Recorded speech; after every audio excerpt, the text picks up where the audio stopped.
Mahatma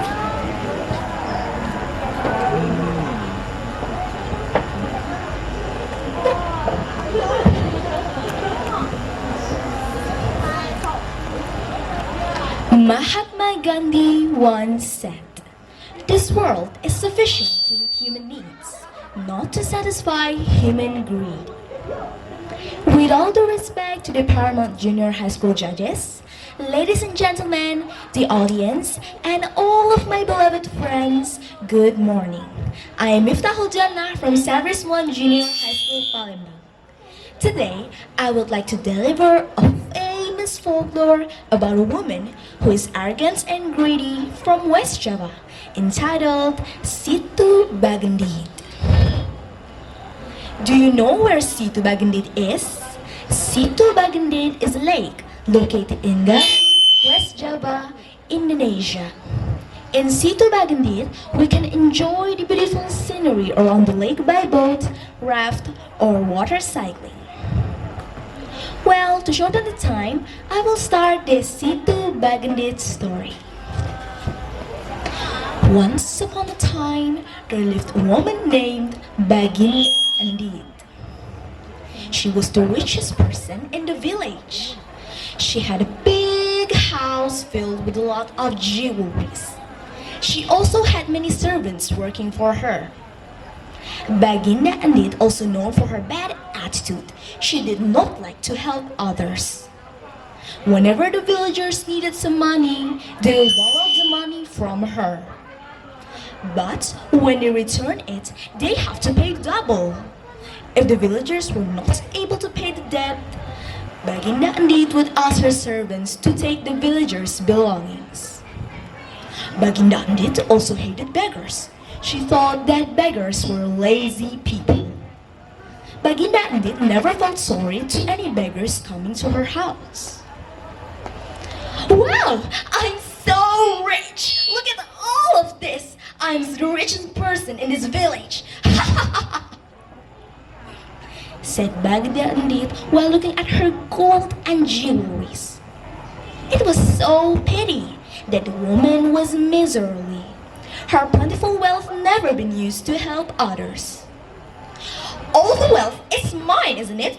So what am I giving all to the others for?"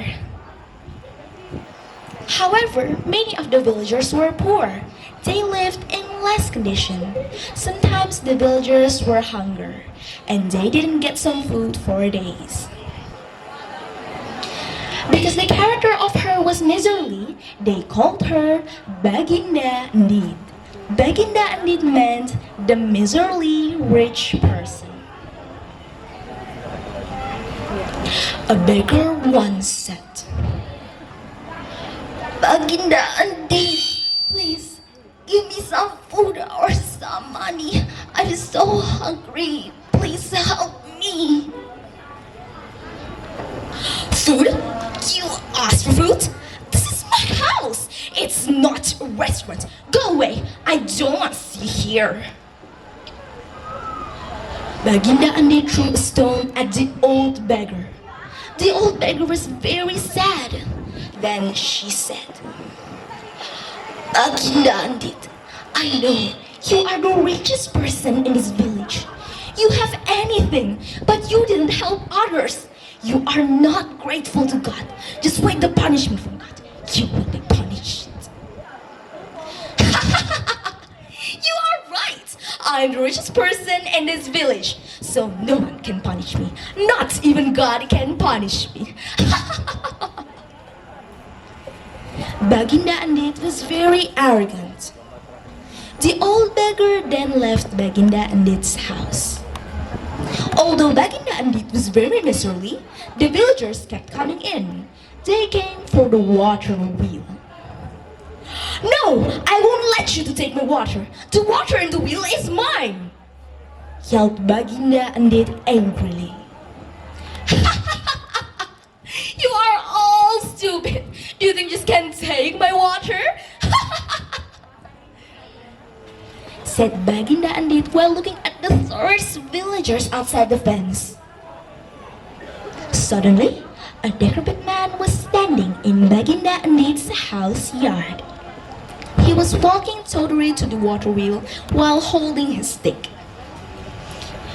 When he was trying to take some water, Baginda Andit screamed, "Hey you! How dare you take my water? Go away!" Baginda Andit hit that man with a founder. "Have mercy on me, Baginda Andit. I'm just trying to take some water for a drink." But Baginda Andit didn't care. She kept beating that old man. Then suddenly, an astonishing thing happened. The old man got up with a healthy body. Then he walked closer to Baginda Andit and pointed his stick to the cruel rich woman's nose. "Hi, Baginda Andit! Take the punishment from me!" yelled the old man loudly. He pointed his stick to the water wheel and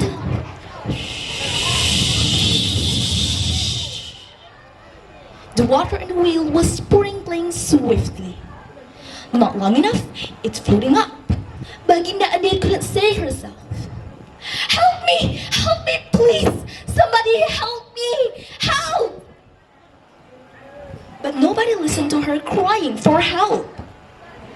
Suddenly, the wide land opened and an earthquake happened. But nobody in the village felt the earthquake. What happened after that? The earthquake only happened in Baginda Andit's house. The land that opened was so wide that the entire Baginda Andit's house and all of her wealth were gone. She drowned with all of her wealth. The village had disappeared, and the only thing that left was the wide lake. The lake was named Situ Bagandit. Situ means a wide lake, and it was named Bagandit because the water came from the water wheel that belongs to Baginda Andit. Judges, ladies and gentlemen, the audience, and all of my beloved friends. From this story, we can learn that we, as social beings, must be able to help each other, and we shouldn't be arrogant, stingy, or greedy. And always remember, excessive greed is harmful. This is my story, and thank you very much for your attention.